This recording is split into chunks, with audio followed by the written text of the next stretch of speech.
a abrir a sua Bíblia. Se você usa um aplicativo, não tem problema, um smartphone, um computador ou uma Bíblia aí do lado, leia comigo alguns textos do Apocalipse. Eu quero começar e você vai entender o porquê dessa minha preocupação sobre a modernidade líquida. Apocalipse capítulo 13. Eu quero ler aqui a partir do verso 9. Apocalipse 13, verso 9 diz assim: Se alguém tem ouvidos, ouça. Se alguém tiver de ir para o cativeiro irá. Se alguém tiver de ser morto à espada, pela espada morto será. Aqui está a perseverança e a fidelidade dos santos. É interessante que se você olhar esse texto do Apocalipse, essa primeira parte que fala aqui, se alguém tiver de ir para o cativeiro irá, aqui João está citando quase textualmente uma passagem do livro de Jeremias, capítulo 15. E ali em Jeremias chama a minha atenção que este oráculo de Deus não é dado contra os ímpios. Esse oráculo de Deus é dado contra o povo que se recusa a ouvir a aliança de Deus. Ali o Senhor diz que ainda que Moisés e outros heróis da fé se interpusessem entre Deus e o povo intercedendo, ainda assim ele não se inclinaria para ouvir aquele povo. É interessante que certa feita no passado Moisés pediu a Deus: perdoa esse povo ou risco o meu nome do livro que o Senhor escreveu. Mas na hipérbole profética de Jeremias, Deus diz que ainda que isso acontecesse, ele não cederia, porque o povo quebrou definitivamente o pacto, a aliança com Deus. A releitura disso no Apocalipse me dá a entender que a perseverança dos santos vem no momento de grande apostasia do meio do povo de Deus. E ao mesmo tempo que a besta do Apocalipse é um poder apóstata, por isso eu não posso identificar a besta como sendo o islamismo, como sendo algum movimento não cristão, mas um movimento que sai do cristianismo, porque para ser apostatado um dia você teve que ser fiel. Esta besta, ela traz uma apostasia e a fidelidade do povo de Deus tem que ser mantida em meio a um momento em que outros estão quebrando a aliança. Outra coisa que me chama a atenção da besta do Apocalipse é que ela não parece ser um poder 100% ditatorial. Ela parece ser um poder carismático, porque diz que toda a terra se maravilhou seguindo a besta e dizendo: quem é tão poderoso como a besta?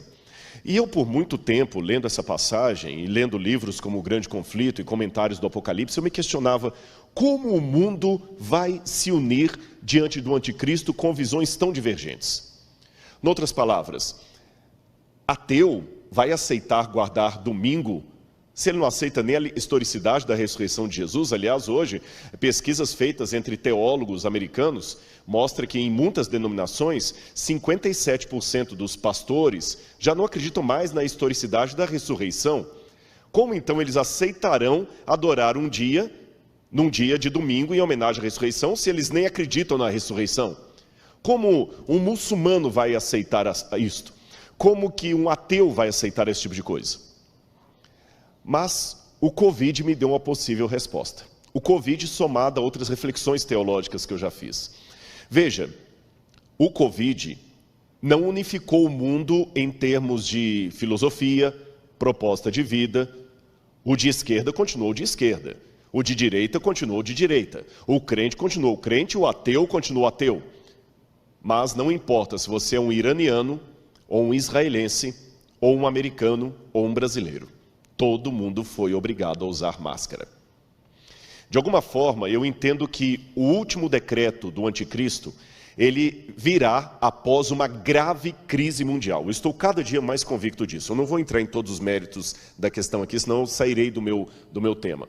Ele virá depois de um momento de grande crise, mas não será uma união efetiva. Talvez será algo semelhante à união da terça parte dos anjos que caiu com Satanás do céu.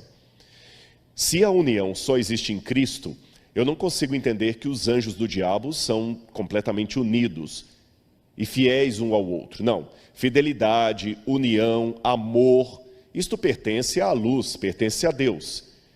Se é assim, como é a organização dos anjos caídos? Eu tenho comigo a impressão que eles se odeiam. Eles não podem se amar, porque o amor é só do lado de quem está com Deus. Eles se odeiam. Eles não são unidos como um time. A única coisa que os mantém coesos é o fato de trabalharem por uma causa perdida e saberem que Lúcifer é mais poderoso do que eles. Mas eles não são unidos porque têm um amor um pelo outro. Eles têm apenas um propósito em comum. Assim também a união do mundo em torno do anticristo não será necessariamente uma união de ideias, de doutrinas. Eu acredito que quando o decreto dominical sair, o ateu continuará ateu, o muçulmano continuará muçulmano. Eles vão se unir a esse decreto por um motivo comum, mas não por uma união de ideias. Como hoje, o Covid obrigou pessoas de ideias tão opostas se unirem, ainda que momentaneamente, colocando máscara. Aliás, o próprio Apocalipse fala que os chifres que estão sobre a besta, em pouco tempo, odiarão a prostituta que está na besta. Mostra que não será uma união efetiva. Mas eu quero terminar essa minha explanação do texto bíblico com um ponto que serve de introdução para a palestra que eu quero dar para você nesse fim de tarde e início de noite. Continue sua Bíblia aberta agora em Apocalipse, capítulo 13, continuamos aqui no capítulo 13, nos versículos 16 em diante. Quando fala da marca da besta, diz assim: a todos os pequenos e os grandes, os ricos e os pobres, os livres e os escravos. Percebeu? Quando o decreto dominical sair, continuará havendo rico e pobre, livre e escravo, pequeno e grande. O mundo continuará assim. Mas o que os unificará, assim como aquela unificação dos agentes de Satanás, que não é necessariamente uma união, mas uma unificação apenas num único propósito, faz com que lhe seja dada certa marca na mão direita ou na testa, para que ninguém possa comprar ou vender, senão aquele que tem a marca, o nome da besta ou o número do seu nome. Se você olhar bem o Apocalipse, e o Michelson fez referência aqui a isto, o espetáculo paralelo de Satanás, eu vou fazer referências à palestra do Michelson e da Ágata, porque estão muito coadunadas, o Espírito trabalhou mesmo aqui nesse negócio. Se você olhar o espetáculo paralelo de Satanás, ele é refletido no Apocalipse. O diabo, ele não imita o caráter de Deus, mas ele faz uma paródia de Deus para enganar. Alguns rápidos exemplos apocalípticos. Cristo aparece como aquele que recebe o direito de se assentar no trono de Deus Pai. E ele se assenta no trono de Deus Pai como um cordeiro degolado, porque a palavra esfrazo no grego significa um cordeiro degolado, mas que estranhamente estava vivo, uma ferida de morte, mas que estava vivo. O dragão, que é o diabo, também tem uma das suas cabeças degoladas, ferida de morte, mas sobreviveu. Cristo estava vivo pela ressurreição. O dragão está vivo por uma falsa ressurreição. Ele sobreviveu, mas Cristo tem uma marca de degola no pescoço, o dragão também tem uma marca de degola no pescoço. Cristo se senta no trono de Deus Pai, e o dragão dá também o seu trono à besta. Cristo coloca na testa dos 144 mil o seu selo de propriedade. E a besta coloca na testa das pessoas, não o seu selo, porém a sua marca. E qual a diferença entre selo e marca? Quando você vai tanto no original grego do Apocalipse, como na cultura romana daquela época, era interessante notar que o selo significa alguém que tem uma propriedade, que pertence, uma identidade. Selo, grave aí, se você estiver anotando essa palestra, anote, selo. Eu estou agora não falando só da Bíblia, estou falando do mundo em que a Bíblia foi escrita, desde a época da Mesopotâmia, passando pelos persas, gregos. Aliás, no Museu do NASP, do campus de Engenheiro Coelho, nós temos no Museu de Arqueologia uma coleção de selos originais dos tempos da Bíblia. E quando a gente examina esses selos, chama a minha atenção que eles têm uma marca, ou melhor, uma identificação. Selo tem a ver com a identificação daquele ou daquilo que é selado. Se você sela uma carta, é para dar identidade à carta. Se você sela uma pessoa, é para dar identidade à pessoa. Porém, a marca é diferente. No mundo greco-romano, época em que o Apocalipse foi escrito, na época de Roma, a marca era dada sobre escravos ou pessoas que de alguma forma perdiam a sua classe social. Um escravo, por exemplo, ao receber uma marca na testa, poderia, por exemplo, muitas vezes escrever apenas assim, fugitivus, que significa escravo fujão. A marca tira a identidade da pessoa. A marca era colocada, por exemplo, uma prostituta, uma mulher que perdia o direito de ser uma mulher de renome, uma matrona na sociedade romana, ela recebeu uma marca, podia ser com ferro quente na testa, desde a época da Grécia, ou seja, as marcas nunca eram bem vistas na sociedade greco-romana, porque a marca era algo para tirar a sua identidade.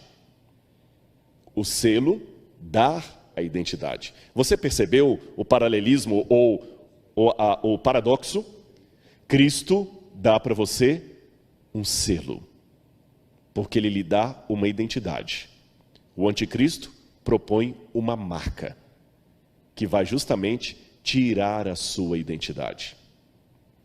Aí chama minha atenção que a marca do anticristo é dada sobre a mão direita e sobre a testa. Como ele sempre faz uma paródia dos atos de Deus, já dei exemplo aqui do dragão, dando o trono à besta, do cordeiro imolado e do dragão também imolado. Qual seria a paródia do anticristo ao colocar uma marca na testa e na mão? Por que não na perna? Por que na testa? Bom, era na testa que os escravos eram gravados, mas tem algo a mais. Se algum dia você tiver a oportunidade de ir a Israel, ou mesmo no YouTube, você procurar um vídeo assim, escreva lá no YouTube, Muro das Lamentações, Jerusalém, judaísmo. Você se deparará com a cena de alguns judeus orando com uma caixinha preta aqui na testa e outra que eles geralmente seguram na mão esquerda. E essa caixa tem uma tira de couro. E ele, quando vai fazer a oração dele, ele coloca aquela caixinha no Muro das Lamentações e vai fazer a oração dele. Baruch haba Beshem Adonai Eloheinu melech. E aquela caixinha preta é chamada de teflim em hebraico. Teflim vem da palavra tefilá, que significa prece ou preces no plural. E de onde vem a ideia dessa caixinha preta na testa e na mão? Se você depois olhar a sua Bíblia no livro de Deuteronômio, capítulo 6, verso 8, ou também em Êxodo, capítulo 13, verso 6, você vai ver que Deus mandou que os hebreus colocassem por frontal, entre os olhos, na testa e na mão, um resumo da lei. E os judeus realmente colocam naquela caixinha um resumo da lei. Eles colocam 4 textos do Antigo Testamento. Um deles é o Shema Israel. Shema Israel, Adonai Eloheinu, Adonai Echad. Ouve, ó Israel, o Senhor teu Deus é único. E se você procurar a enciclopédia judaica, por exemplo, ela vai explicar que esse fato do judeu usar uma caixinha preta na testa e na mão significa a disposição máxima da identidade judaica. Através daquilo, ele está mostrando que ele é judeu e está fiel à lei de Deus. Com esse contexto em mente, lembrando que o Apocalipse foi escrito por um judeu, e por uma igreja que tinha uma parte de membros vindos do judaísmo, Deus partiu do conhecido para o desconhecido. Mostrou para João que no futuro haverá um grande desafio para o povo de Deus que tem a ver com a fidelidade aos mandamentos e a identidade do povo de Deus.